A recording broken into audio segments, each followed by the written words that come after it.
அன்பான கிறிஸ்தவ சொந்தங்களுக்கு வணக்கம். 2024 எலெக்ஷன் ரிசல்ட் வெளியாக இருக்குது. ஸோ இந்த எலெக்ஷன் ரிசல்ட்லேருந்து கிறிஸ்தவர்களாகிய நாம் தெரிந்து கொள்ள வேண்டிய ஒரு சில முக்கியமான விஷயங்கள் என்ன அப்படிங்கிறத இந்த வீடியோவில் பேசணும்னு சொல்லி நினைக்கிறேன். இந்த எலெக்ஷனில் இருந்து நம்ம கிறிஸ்தவங்களுக்கு என்ன விஷயம் நம்ம தெரிஞ்சுக்கணும் அப்படின்னு சொல்லி உங்களுக்கு ஒரு சந்தேகம் இருந்துச்சு அப்படின்னா அந்த வீடியோ ஃபுல்லாக பாருங்கள். உங்களுக்கு நான் சொல்ல போகிற விஷயங்கள் புரியும், ஒரு சில அவேர்னஸும் உங்களுக்கு கிடைக்கும்.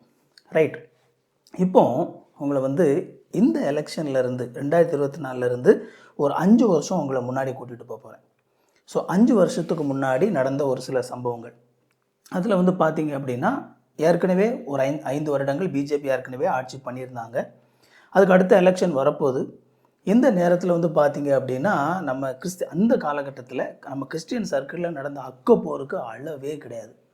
அதுவும் ஒரு சில ஊழியர்கள் கொடுத்த பில்டப் இருக்குதே, ஏகப்பட்ட பில்டப்.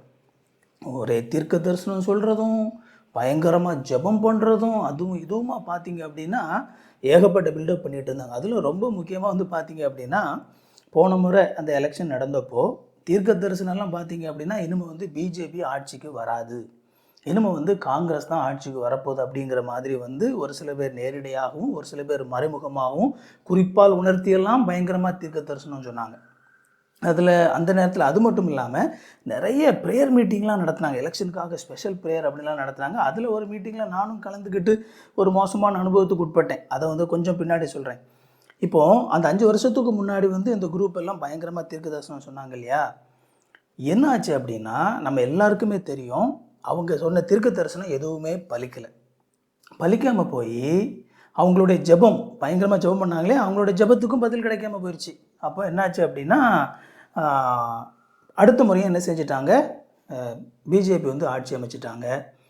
இது நடந்தது உடனே பார்த்தீங்க அப்படின்னா இந்த மாதிரி தீர்க்க தரிசனம் சொன்ன பார்ட்டிகள், அப்புறமா பயங்கரமாக ஜெபம் பண்ண பார்ட்டிகள், இதுகளுக்கெல்லாம் பார்த்தீங்க அப்படின்னா பயங்கரமான ஒரு என்ன ஆகி போச்சு, ஒரு பயங்கர அப்செட்டான ஒரு விஷயமாகி போச்சு.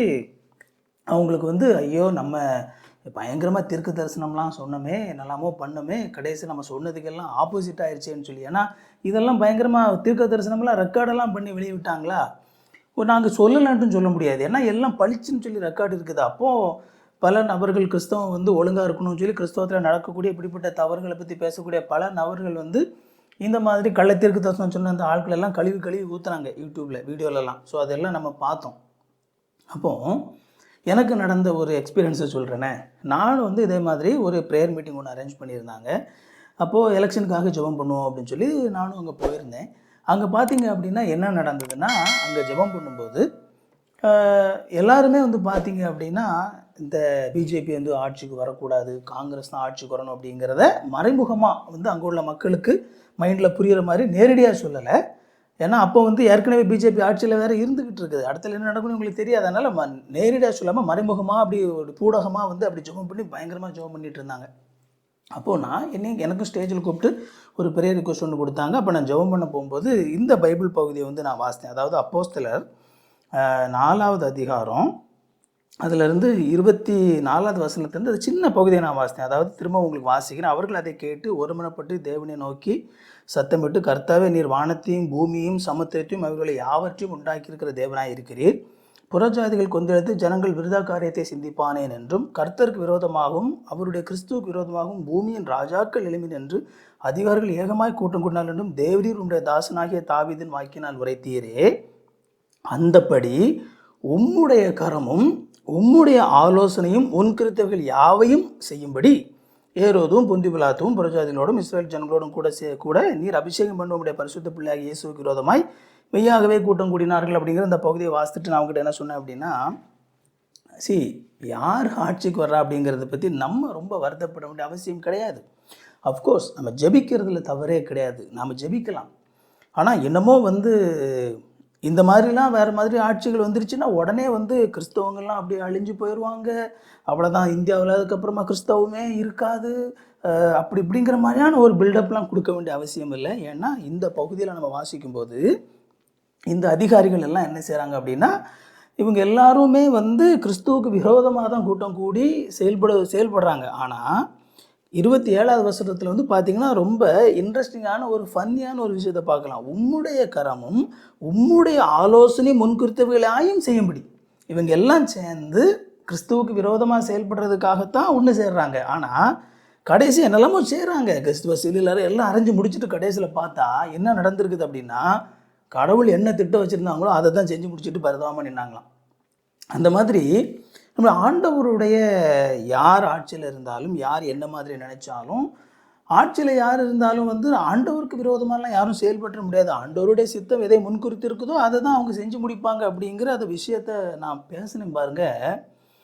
அதாவது இதனால் வந்து நான் பிஜேபிக்கு சப்போர்ட் பண்ணி பேசுகிறேன் அப்படிங்கிறது இல்லை. அதாவது என்ன அப்படின்னா, நம்ம வந்து இது இப்படி இருந்தால் தான் வந்து நல்லாயிருக்கும், அப்படி இருந்தால் நல்லாயிருக்கு அப்படிங்கிற எண்ணங்களுக்குள்ளே போகிறதில்ல. நம்முடைய ஆண்டவர் எல்லாவற்றுக்கும் மேலான ஒரு சர்வ ஏகாதிபத்தியம் உள்ள ஆண்டவராக இருக்கிறார். அவர் யார் ஆட்சியில் இருந்தாலும் அவரால் நம்மளை காப்பாற்ற முடியும் அப்படிங்கிற அந்த கண்ணோட்டத்தோடு நான் சொன்னேன் பாருங்க. ஓடி வந்து இந்த மீட்டிங் நடத்திட்டு தான் என் கையிலேருந்து மைக்கை பிடிக்கிட்டாங்க. எனக்கு ஆச்சரியமாக இருந்துச்சு. மைக்கை வந்து பிடிக்கிட்டு போயிட்டாங்க. என்னடா நீ இப்படிலாம் பேசுகிற, அதெல்லாம் ஒன்றும் நம்ம பேசக்கூடாது, நம்ம என்ன ஜோப் பண்ணுறோமோ அதான் கடவுள் செய்யணும் அப்படிங்கிற மாதிரி அந்த அளவுக்கு. எப்போ நடந்ததுன்னா, இது போன எலெக்ஷனில் நடந்த கூத்து இதெல்லாம். ஏன்னா அந்த டைமில் பயங்கரமான பில்டப் பார்த்துக்கோங்க. ஒருவேளை நீங்கள் கேட்குற ஒரு சிலர் பேர் கூட இந்த மாதிரியான மீட்டிங்கில் நீங்கள் கலந்து கொண்டுருக்கலாம். எதுக்காக இதை பேசுகிறேன் அப்படின்னா, இந்த எலெக்ஷனில் இப்போ எலெக்ஷன் நடந்துச்சு இல்லையா, இந்த முறை நம்ம ஆட்கள்லாம் கப்சிப்புன்னு அப்படியே வாயை பொத்திக்கிட்டு உட்காந்துருக்காங்க. ஒரு தீர்க்க தரிசனம் ஒரு பயலும் சொல்லலை. ஓகேவா? ஒரு தீர்க்க தரிசனம் கிடையாது. இந்த கட்சி ஆட்சிக்கு வந்துடும், அந்த கட்சி ஆட்சிக்கு வந்துடும்லாம் ஒன்றும் தீர்க்க தரிசனம்லாம் சொல்லலை. ஒரு ப்ரேயர் மீட்டிங்லாம் பப்ளிக்காக பயங்கரமான ப்ரேயர் மீட்டிங்கெல்லாம் ஒன்றும் கிடையாது. பேசாமல் உட்காந்துருக்காங்க. அதுக்கு காரணம் என்ன தெரியுமா? போன முறை சூடுபட்டது. அப்போது இவங்க வந்து நம்ம என்ன புரிஞ்சுக்கணும் அப்படின்னா, இந்த நபர்கள் இவங்களுக்கு வந்து இவங்க ஒரு விஷயத்தை வந்து கெஸ் பண்ணுறாங்க. ஓகேவா? ஒரு விஷயத்தை கெஸ் பண்ணிவிட்டு இப்படி தான் நடக்க போகுது அப்படிங்கிற மாதிரி வந்து ஒரு கெஸ். ஏன்னா அரசியல் விமர்சகர்கள்லாம் நீங்கள் பார்த்தீங்கன்னா நியூஸ் பேப்பர்லாம் வாசிச்சுட்டு நிறைய விஷயங்கள் கெஸ் பண்ணுவாங்க. ஸோ அந்த மாதிரி இவங்க ஒரு சில விஷயங்களை கெஸ் பண்ணிவிட்டு அதை வந்து தீர்க்க தரிசனமாக அடித்து விட்டுறது. தீர்க்க தரிசனம்னு சொல்லிவிட்டு அப்புறம் அதுக்கப்புறம் அவங்க சொன்ன மாதிரி நடந்துச்சு அப்படின்னா, பார்த்தீங்களா நான் சொன்ன மாதிரி நடந்துச்சு பாருங்கள் அப்படின்னு சொல்லிட்டு வந்து என்னத்தையாவது சொல்லி என்ன செய்கிறது அப்படின்னா, என்னமோ வந்து இவங்க தீர்க்க தரிசனம் சொன்னால் தான் நடந்தது அப்படின்னு சொல்லி மக்களை நம்ப வைக்கிறது. அதே மாதிரி தான் இந்த ஜெபமும் பார்த்திங்கன்னா, இவங்க வந்து ஒரு இந்த மாதிரி நடக்கும் அப்படிங்கிற மாதிரி ஒரு ஐடியாவுக்குள்ளே வந்துட்டாங்கன்னா அதுக்காக ஜெபம் பண்ணுறது. அப்புறம் ஜெபம் பண்ணி முடிச்சுட்டு இப்படி நடந்தோடனே பார்த்தீங்களா நான் ஜெபம் பண்ணனால தான் இப்படி நடந்துச்சு அப்படின்னு சொல்லி அந்த நடந்த விஷயத்துக்கான கிரெடிட்டை வந்து தனக்கு எடுத்துக்கிறது. இந்த ஃப்ராடுத்தனத்தை தான் பார்த்தீங்க அப்படின்னா இன்றைக்கி வந்து பெரிய வல்லமை உள்ள ஊழியக்காரர்கள், தீர்க்க தரிசன வரம்புள்ள ஊழியக்காரர்கள் அப்படிங்கிற மாதிரி தங்களை காட்டிக்கொள்ளக்கூடிய நபர்கள் வந்து பண்ணிகிட்ருக்குறாங்க. இந்த முறை எதுக்கு வாயை விடுவானே, தேவையில்லாமல் என்னத்தையாவது சொல்லி மக்கள் வந்து மாற்றி ஓட்டை போட்டு விட்டாங்க அப்படின்னா நம்ம நிலைமை பரிதாபம் அப்படின்னு சொல்லிட்டு இந்த முறை கப்பு சிப்புன்னு அத்தனை பேரும் வாயை பற்றிட்டு உட்காந்துக்கிட்டாங்க. ஒன்றுமே சொல்லலை. அப்போ என்ன தெரிஞ்சுக்கணும் அப்படின்னா, நம்ம இந்த மாதிரி இந்த தீர்க்க தரிசனம் அப்படிங்கிற பேர்லலாம் வந்து மக்கள்கிட்ட இந்த மாதிரி சொல்கிறது எல்லாமே வந்து ஒரு பெரிய ஒரு ஏமாத்து வேலை நடந்துக்கிட்டு இருக்குது அப்படிங்கிறத வந்து நமக்கு உணர்த்துறதுக்கு இந்த எலெக்ஷன் ரிசல்ட் வந்து நமக்கு நல்ல ஒரு இதாக இருந்திருக்குது. இந்த எலெக்ஷன் ரிசல்ட்டில் பார்த்தீங்க அப்படின்னா, எக்ஸிட் போலெலாம் பார்த்தீங்கன்னா வேறு மாதிரி பயங்கரமான எஃபெக்ட்லாம் கொடுத்துக்கிட்டு இருந்தாங்க. ஓகேவா? பயங்கரமான எஃபெக்ட் கொடுத்து பிஜேபி வந்து பார்த்தீங்க அப்படின்னா 300 சீட்டு வந்துடும். பிஜேபியோடைய கூட்டணி பிஜேபி மட்டுமே 300 சீட் அடிக்கும். கூட்டணி எல்லாம் சேர்ந்து மொத்தமாக எல்லாத்தையும் அடிச்சிருவாங்க அப்படி இப்படின்னு சொல்லி பயங்கரமான எல்லாமே பண்ணாங்க. ஆனாலும் இதில் பார்த்தீங்க அப்படின்னா இப்போ வந்து பிஜேபியால் ஒரு முழுமையான ஒரு அறுதி பெரும்பான்மைன்னு சொல்லுவாங்களே, முழு பெரும்பான்மை கூட அவங்களுக்கு என்ன செய்யலைன்னா கிடைக்கல. ஸோ பிஜேபி மட்டுமே இப்போ அவங்க தனி பெரும்பான்மையோடு ஆட்சி அமைக்க முடியாது. இப்போ கண்டிப்பாக அவங்களுக்கு மற்ற கட்சிகளுடைய ஆதரவு வேணும். அது மட்டும் இல்லாமல் இப்போ இருக்கிற சூழ்நிலையில் இப்போ நான் எலெக்ஷனுக்கு ரிசல்ட்டுக்கு அடுத்த நாள் பேசிகிட்டு இருக்கிறேன். வி டோன்ட் நோ இன்னும் 2-3 நாட்களில் சீன்லாம் எப்படி மாறும்னு சொல்லி நமக்கு தெரியாது. ஏன்னா பிஜேபி கட்சியில் உள்ள அவங்களுக்கு கூட்டணியில் இருக்கக்கூடிய ஒரு சில நபர்களும் பொதுவாக இருக்கக்கூடிய ஒரு சில நபர்களும் காங்கிரஸுக்கு சப்போர்ட் பண்ணுறதுக்கு தீர்மானித்தாங்க அப்படின்னா எல்லாமே மாறிடும். ஸோ அதனால் ஒரு அன்சர்டனான ஒரு சிச்சுவேஷன் அப்படிங்கிறது வந்து உருவாகிருக்குது. அது வந்து பார்த்திங்க அப்படின்னா இனிமேல் வந்து ஒரு வேளை பிஜேபி ஆட்சியே அமைத்தாலும் கூட அவங்க முன்னாடி பேசின மாதிரி வந்து ஒரு சில விஷயங்களை, ஒரு சில அஜெண்டாக்களை வந்து அவங்களால வேகமாக எடுத்துகிட்டு போக முடியாது.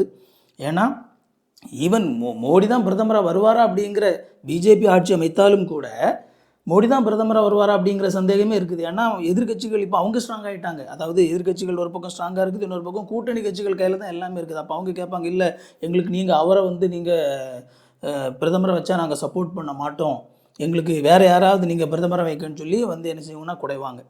அடுத்ததாக வந்து ஒருவேளை மோடியே பிரதமர் ஆனாலும் கூட முக்கியமான மந்திரி பதவிகள் எல்லாமே வந்து இப்போ யாருக்கு போகும் அப்படின்னா அவங்க கூட இருந்த கூட்டணி கட்சிக்கு தான் போகும். ஏன்னா அவங்க டிமாண்ட் பண்ணுவாங்க, இந்த பாரு இந்த மந்திரி பதவி எனக்கு கொடு, இந்த மந்திரி பதவி எனக்கு கொடு சொல்லி முக்கியமான மந்திரி பதவிகள் எல்லாமே வந்து பிஜேபி கட்சிக்கு கிடைக்காது. ஏன்னா அப்படி நீ கொடுக்கலனாக்கி நான் அவனுக்கு சப்போர்ட் பண்ணுவேன்னு சொல்லி மிரட்டுவாங்க. அப்படிங்கிற நிலையில் இவங்க வந்து ஆட்சிக்கு வந்தாலும் கூட இனிமேல் வந்து என்ன செய்ய முடியாது அப்படின்னா பழைய மாதிரி அவங்களால செயல்பட முடியாத ஒரு நிலை வந்து என்ன செஞ்சுருக்குன்னா உருவாகிருக்குது. ஸோ இது வந்து உங்களுக்கு வெற்றி அப்படின்னாலும் ஒரு ஒரு ஒரு ஆட்சியில் அவங்க இருக்கிறாங்களே தவிர மற்றபடி அவங்களோட அஜெண்டாஸ், அதாவது அவங்களுக்குன்னு சொல்லி ஒரு சில அஜெண்டாஸ் வந்து இந்தியாவில் செஞ்சுட்டு இருக்காங்க இல்லையா, இதை வந்து செய்கிறதுக்கு இனிமேல் வந்து அவங்களுக்கு ஸ்ட்ரென்த்து கிடையாது. ஏன்னா ஒரு பலமான இன்கேஸ் அவங்க பிஜேபி வந்தாலுமே கூட ஒரு பலமான எதிர்கட்சியாக வந்து காங்கிரஸ் உருவாயிரும். அப்படிங்கும்போது அவங்களும் ஒரு சைடில் வந்து ஸ்ட்ராங்காக வந்து எதிர்த்து நிற்பாங்க. அப்படிங்கும்போது ஸோ ஒரு ஒரு சேஃபான ஒரு எலெக்ஷன் ரிசல்ட் வந்து நமக்கு வந்திருக்குது அப்படின்னு சொல்லி நம்ம சொல்ல முடியும். இப்போ என்ன அப்படின்னா, இந்த அளவுக்கு இதை அக்யூரேட்டாக வந்து யாராவது தீர்க்க தரிசனம் சொன்னாங்களா? ஓகேவா? ஒன்று என்ன செஞ்சுருப்பாங்க அப்படின்னா பொதுவாக அடிச்சிருப்பாங்க. அதாவது காங்கிரஸ் ஆட்சிக்கு வந்துடும், பிஜேபி ஆட்சிக்கு வந்துடும் அப்படின்னு சொல்லி பொதுவாக தான் பேசுவாங்களே தவிர இந்த மாதிரி காம்ப்ளெக்ஸான ஒரு இன்ட்ரெஸ்டிங்கான ஒரு மிக்ஸில் வந்து இந்த மாதிரி எலெக்ஷன் ரிசல்ட் வந்துருக்குது. இதை வந்து யாராவது சொல்லியிருக்காங்களா, இல்லை இவங்களால் அதை சொல்ல தான் முடியுமா? எந்த அரசியல் விமர்சகர்களும் கூட இதை கணிக்கலை. வித்தியாசமாக இருக்குது ஒரு மாதிரி. ஸோ நாம் கிறிஸ்தவ மக்கள் வந்து விழிப்புணர்வோடு இருக்கணும். என்ன அப்படின்னா, இந்த மாதிரியான விஷயங்களை வச்சு நம்மளை ஏமாற்றி என்னமோ அவங்களுக்கு பயங்கரமான ஒரு தீர்க்க தரிசன வாரம் இருக்கிற மாதிரியும், இவங்க ஜெபம் பண்ணுறதுனால தான் எல்லாம் நடக்கிற மாதிரியும் வந்து ஒரு பில்டப் கொடுக்குற இந்த மாதிரியான ஆட்கள்கிட்ட இருந்து கொஞ்சம் விலகிருங்க. அதுக்காகத்தான் நான் வந்து இந்த வீடியோவில் வந்து நான் சொல்லிக்கிட்டு இருக்கிறேன். அதுக்காக தான் இந்த வீடியோவை வந்து எக்ஸ்பிளைன் பண்ணி உங்களுக்கு சொல்லிக்கிட்டு இருக்கிறேன். ஸோ நமக்கு கிடைத்திருக்கிற இந்த எலெக்ஷன் ரிசல்ட் இதில் நம்ம ஆண்டவருக்கு நன்றி சொல்லுவோம். எல்லாவற்றுக்கும் மேலாக நம்மளுடைய நம்பிக்கை ஆண்டவர் மேலே இருக்கட்டும்.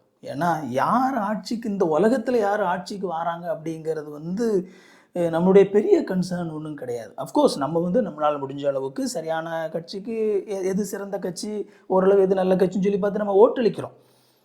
பட் அதுக்கு அப்பாற்பட்டு எல்லாவற்றிற்கும் மேலாக சர்வ ஆளுகை உள்ள ராஜாவாக இந்த உலகத்தை கட்டுப்படுத்தக்கூடிய நபராக நம்முடைய ஆண்டவர் இருக்கிறார். அதனால் அதில் தான் நாம் வந்து நம்முடைய செக்யூரிட்டியை வைக்கணும். அதில் தான் நாம் வந்து ரெஸ்ட் ஆகணும். ஆண்டவர் வந்து யார் இருந்தால் என்ன, யார் என்ன இருந்தால் என்ன, ஆண்டவர் நம்மளை பாதுகாத்து கொள்வார் அப்படிங்கிற அந்த மனநிலையோடு நாம் எப்பொழுதும் இருக்க வேண்டியது அப்படிங்கிறது ரொம்ப முக்கியமானது. ஸோ அப்படிப்பட்ட அந்த மனநிலையை வந்து நம்முடைய மனதிலே வந்து நம்ம வைத்துக்கொள்வோம். ஆண்டவர் நம்ம எல்லாரையும் ஆசீர்வதிக்கட்டும். மீண்டும் ஒரு வீடியோவில் சந்திப்போம். தேங்க்யூ. God bless you.